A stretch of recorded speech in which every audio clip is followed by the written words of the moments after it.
Hello MotoGP fans, welcome back to ZNGP Today. In a rare behind-the-scenes glimpse released by MotoGP, an unseen conversation between Pecco Bagnaia and Marquez has shed light on the intense pressure and technical challenges of the America's GP at COTA. The chat reveals how split-second decisions and unexpected issues, like severe vibration problems, played a key role in shaping the race outcome.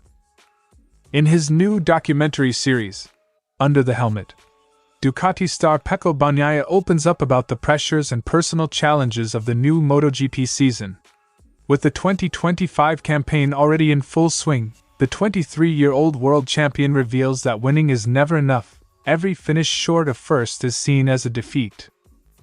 Current MotoGP world champion Jorge Martín, returning to Austin after a serious injury, opens up in an exclusive interview about his recovery, his fitness, and the advice he's received from his rivals. In a candid conversation, Martín highlights how crucial Marquez's insights have been during his recovery journey and explains his plans for a cautious return in Qatar. At the America's GP in Austin, Jack Miller showcased his resilience and quick thinking to finish as Yamaha's best rider, earning a solid fifth-place finish. Despite the grid chaos and technical mishaps, Miller's decisive actions on the track proved that even under confusing conditions, he can capitalize on opportunities, a move he openly reflected upon after the race. Don't forget to click subscribe button and the bell icon for MotoGP news update.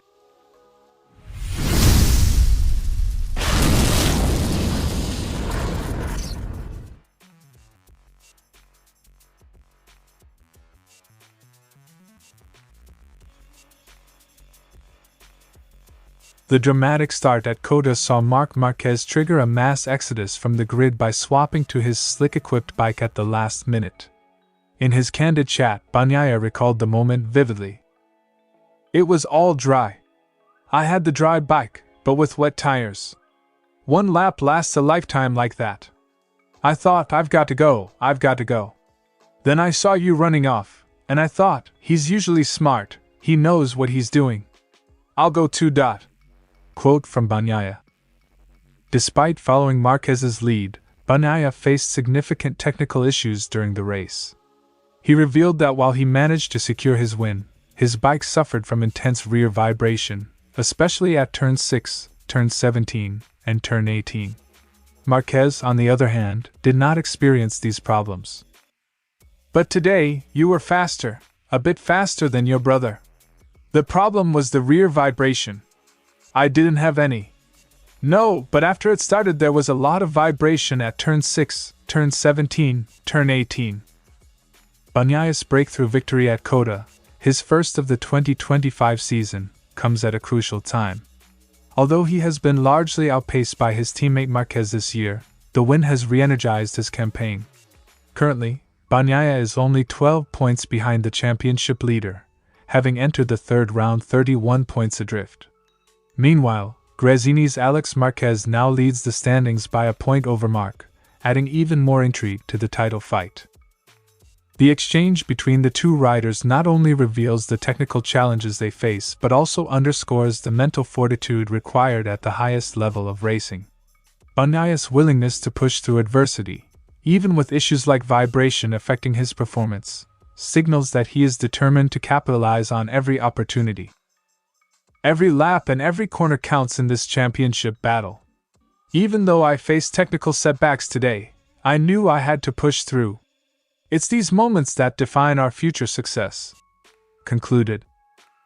As the season heats up and the championship battle tightens, the insights from this private chat between Bagnaia and Marquez highlight the razor-thin margins that separate victory from defeat in MotoGP.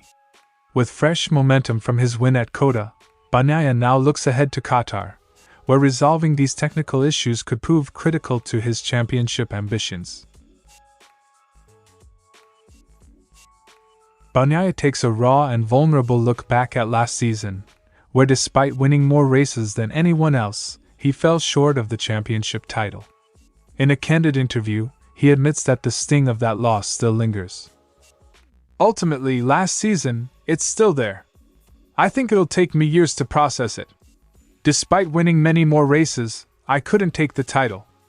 It was hard to accept, but definitely important for my career. Quote from Bagnaia.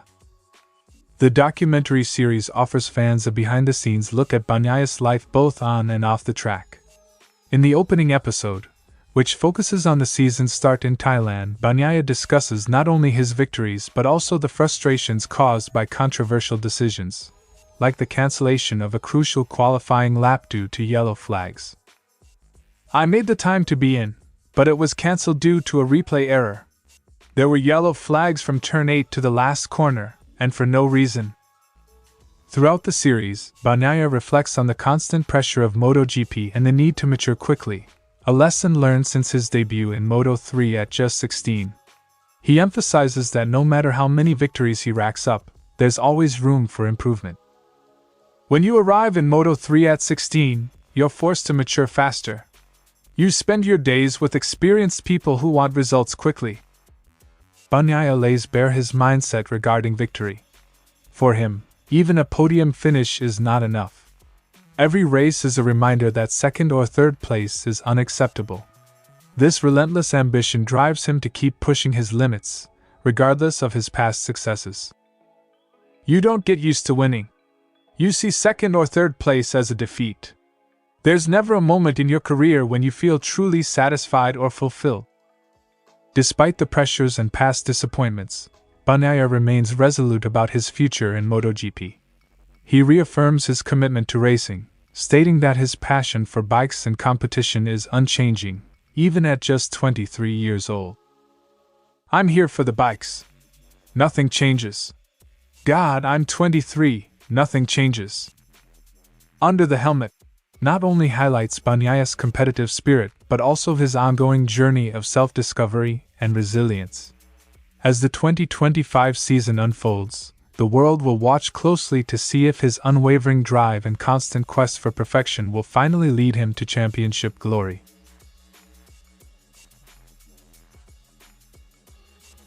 Martín doesn't mince words about the difficulty of being sidelined by injury.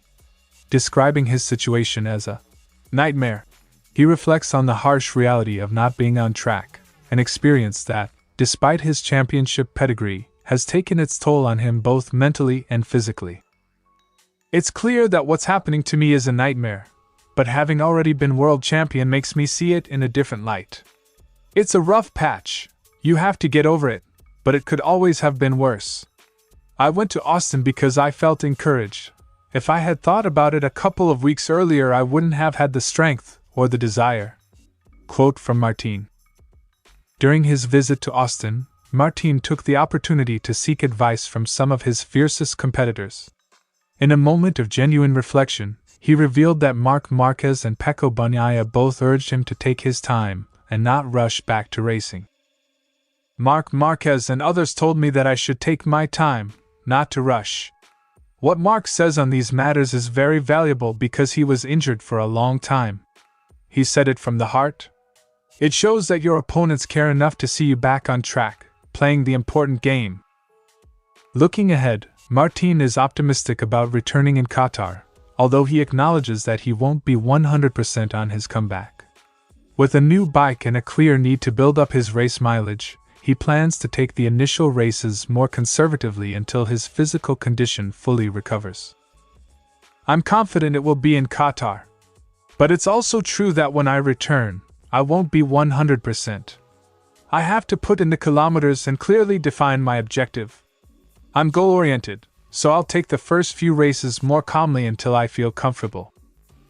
Martín also discusses his ongoing adaptation to the new Aprilia package, a process that has been affected by his injury.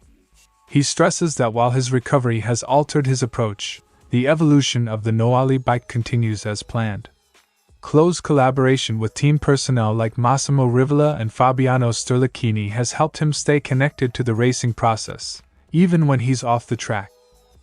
My level of adaptation now is not what it would have been if I hadn't been injured, but I believe the evolution would have been very similar. I've been following the development closely, and I speak very often with the team. Now is the time to take it with enthusiasm, but without the pressure to win immediately. Jorge Martín's honest reflections revealed the human side of high-level competition, a blend of vulnerability, resilience, and determination. As he continues his recovery with the guidance of top rivals and trusted team members, his cautious plan for Qatar underscores a commitment to long-term success. With each day of training, Martín inches closer to reclaiming his place on the track, proving that even in the face of adversity, the passion for racing never fades.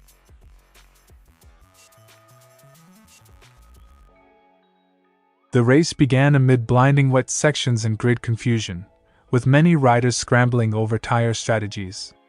Miller, determined to seize every chance, described his start as a good start, despite the chaos.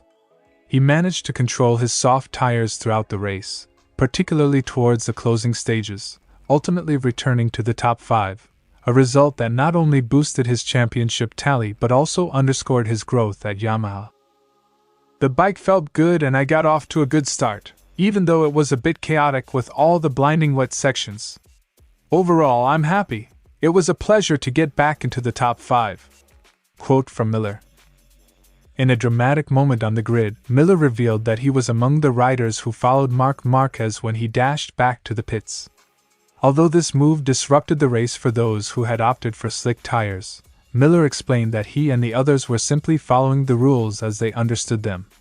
A communication breakdown with the pits led to an initial return on rain tires, but the red flag allowed a tire change and a second chance to start afresh. As soon as I saw Marquez running, I followed him. I understand that we ruined the race for those on slick tires, but we followed the rules. There was a communication problem with the pits because when I returned, the other bike was also on rain tires. Despite nearly missing out on a MotoGP World Championship opportunity in the past, Miller's recent performance has reaffirmed his belief in his own potential. Now sitting 10th in the championship with 19 points, he emphasizes the importance of embracing even small victories. With Qatar on the horizon, a circuit he believes will suit Yamaha better than Argentina, Miller is focused on continuing his development and fighting his way back to the top. Sometimes it's like that. I knew I still had something to give. On this occasion, I think I returned the favor to the team. We have to enjoy the small victories and keep growing. Qatar is a different circuit, but it should allow us to use the bike with more familiarity. Miller also highlighted the broader perspective of team growth and perseverance. Acknowledging that recovery in motorsport takes time, he even referenced how long it took Ducati to bounce back. He stressed that every testing session and race provides valuable lessons. With an eye on future races, Miller's optimistic outlook and readiness to adapt remain crucial as Yamaha continues to refine its performance under challenging conditions. Above all, a result like this can only be good for morale. Additional testing allows us to try new solutions, but Rome wasn't built in a day. There will be good days and others not so good, but little by little we'll get back to the top and fight. Sometimes we're lucky, sometimes not so lucky. Jack Miller's performance in Austin not only demonstrated his technical skill and composure under pressure, but also reaffirmed his potential to lead Yamaha forward. As he looks ahead to Qatar, the message is clear: every setback is just another opportunity to learn, adapt, and ultimately emerge stronger in the relentless world of MotoGP. Thanks for watching ZNGP Today, and this is your MotoGP news update. See you next time.